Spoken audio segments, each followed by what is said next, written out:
হরে কৃষ্ণ। শুভ নিত্যানন্দ ত্রয়োদশী। আজকে হচ্ছে নিত্যানন্দ ত্রয়োদশী। তো কাল ছিল একাদশী। ভগবানের অশেষ কৃপায় নিত্যানন্দ ত্রয়োদশী আমি একদম সন্ধ্যা পর্যন্ত ছিলাম উপবাস।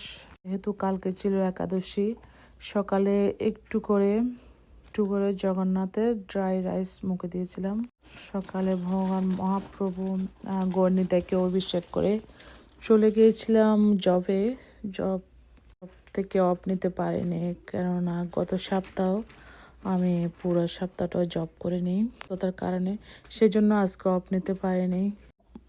মহাপ্রভুর নিত্যানন্দ প্রভুর অশেষ কৃপায় একদম জব থেকে এসে ভগবানের জন্য কি রান্না করব চিন্তা করতে করতে ভগবানের জন্য আমি এখানে রান্না করেছি লাউ দিয়ে টোফু, বেগুন ভাজি, তারপরে বড়া করেছি,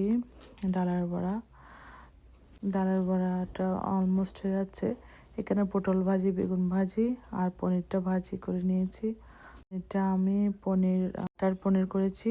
যেহেতু নিত্যানন্দ প্রভুর আজকে আবির্ভাব তিথি, সে উপলক্ষে শাক না হয়ে তো চলে না, শাক তো অবশ্যই চাই।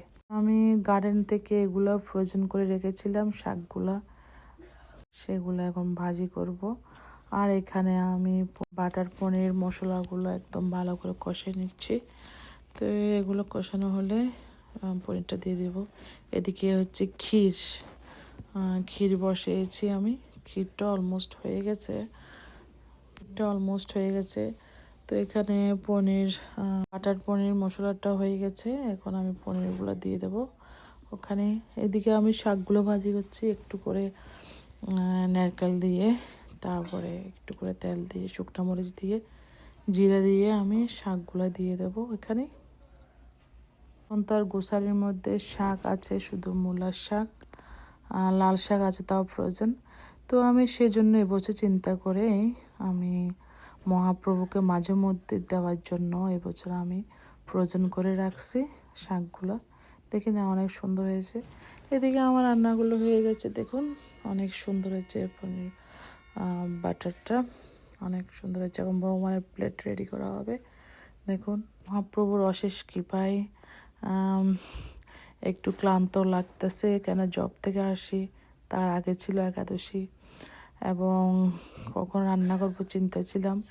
একদম ভগবানের অশেষ কৃপায় স্নান করে রান্নাঘরে চলে আসলাম।